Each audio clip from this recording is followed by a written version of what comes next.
السلام عليكم ورحمة الله تعالى وبركاته. كما راكم تشاهدوا اليوم جبنا لكم كعكات بالمزهر مسكرين، يجوا روعة خفاف بنان. أنا عندهم واحد الذوق، قلت روعة لشرب القهوة أو اتاي، تحطوهم لضيافكم يجوا. قلت ما شاء الله، شوفوا شكلهم، شوفوا القوام تاعهم الداخل، يجوا خفاف، يجوا قلت لكم يجوا رطبين ما شاء الله. شوف إذا بمقادير بسيطة، تابعوني ندير لكم كمية لاكو تشاهدوها ما شاء الله. إذا نروحوا لمقادير الوصفة. إذا نحتاج هنا 100 مليلتر زيت، 100 غرام سكر عادي، نشوفوا يوصل العتبة تاع الكاس تاع أم وليد. عندنا 100 غرام مارغرين بحرارة الغرفة. نحتاج كذلك 100 مليلتر ماء الزهر، قلت كعكات ماء زهر، فرينة وكيس خميرة الحلويات مع رشة الملح وملعقة صغيرة لافاني. إذا نحط الزيت 100 مليلتر، المارغرين 100 غرام، سكر 100 غرام اللي هو ثلثي كأس سكر عادي، ماء الزهر نديرو كذلك 100 مليلتر. إذا نجيبوا ملعقة خشبية أو ملعقة صغيرة لافاني، ونجيبوا ملعقة خشبية، ونحاول ندمج شوية هذيك الزبدة، لأنه رانا ذوك شوية البرد المارغرين ما تعطيناش طوع. في فصل الصيف مكاله نستعملوا هذه مباشرة بالباتور. هنا نحاولوا رطبوا هذيك الزبدة شوية، بعد ذلك إذا نستعمل الباتور باش تعطينا يعني الشكل الكريمي للحلوة تاعنا كما تشاهدوا. إذا نبدأ مباشرة نخلط المقادير اللي راكم تشاهدوا فيها حتى تحصلوا على كريمة.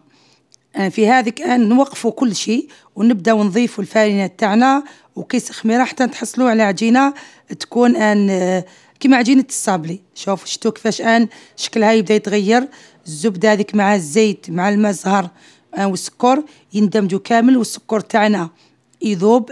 قلت سكر عادي يذوب لنا بالباتور كما كنت تشاهدوا، ما يبقى لناش حبيبات.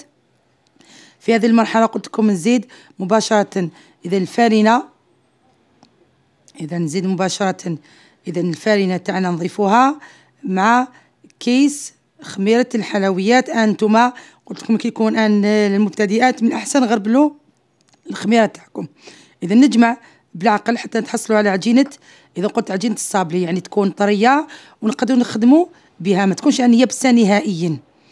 هذه الحلوة كعكات ما تطلب لنا لا جهد لا أي شيء، وإنما لا مول ولا يدينا فقط ثمثم نعجنوها ونحطوها. حتى التسكير ما تطلبناش يعني وقت كبير.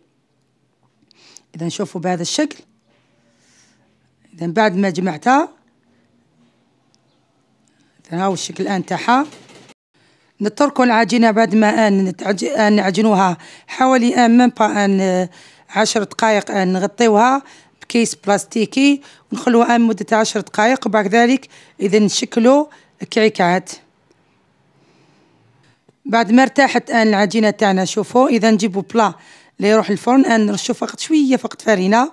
شوفوا قلت لكم الحلوة هذه الكعكات ما يطلبوش وقت. شوفوا إذا نحاول نديرهم صغار بهذا الشكل ونحطهم. شوفوا قلت سهلين، ما يطلبوناش لا جهد ولا طبع ولا وقت. شوفوا إذا نحاول نديرهم صغار كما تشوفوا نجو شكلهم جميل. نوضعوا اصبع تاعنا كأن هو الثقب تاعنا اللي نديروه في الوسط باش يكونوا كامل متساويين. اللي حب يوزنهم يوزنهم يديرهم نفس الجراماج، هو حر.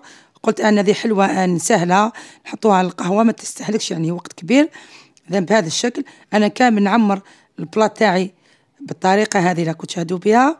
قلت ثم نوجدوهم. شوفوا إذا حتى نملؤوا البلاط تاعنا، وبعد ذلك نرجع لكم بعد ما طابت لنا الحلوة تاعنا.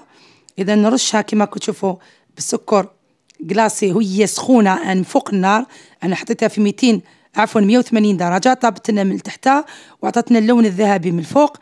اذا رشيتها بالسكر جلاسي كما كنت شاهدوا من الفوق، وعاودت نحيتها وفرشت ان في بلا كيما هو سكر من تحتها، وحطيتها باش تشد السخانه هذيك، يشد السكر من تحتها ومن الفوق. اذا بنتحصلوا ان هذيك ان مباشره اللي حبت ان بهذا الشكل. قلت انتم خلوها ترتاح. اذا هاي ما تشوفوا ان بعد ما ارتاحت، شوفوا كده تلا السكر من تحتها. اذا هاني نرفدها نلقيها ان السكر رفدت من تحت السكر. اذا نحاول فقط نعاود ان التسكيره الثانيه اللي رشه شويه كما كنت تشاهدوا ان بهذا الشكل، ونحطها في صحن التقديم. شوفوا فقط غير شوي شوي ان ونحطها. اللي ما يحبش السكر بزاف ينحي لها السكر، اللي يحب السكر ان تكون بيضة ان كيما الكعكات كيما عوايدنا. اذا هاو الشكل، هاو الشكل النهائي للكعكات. شوفوا شكلها ان ما شاء الله، ذوقها ان ريحة المزهر فيها روعة، تعطيه واحد البنة مميزة. نقول لكم جربوها، ان وصفة بسيطة، ما عطيتكمش ان مقادير كبيرة اللي تخليكم تخافوا انكم ما تجربوهاش. نتمنى انه ما تنسونيش دائما بدعاوي الخير. دائما نقول لكم ان هاني فاتحه قناه هذه ان باش ندي دعاوي الخير منكم، ان البنات هذو يتعلموا، ان بناتنا ما تروحناش الوصفات على الحلاوه وغير ذلك. نقول لكم دمتم امنين، والسلام عليكم ورحمه الله تعالى وبركاته. الى فيديو اخر ان شاء الله.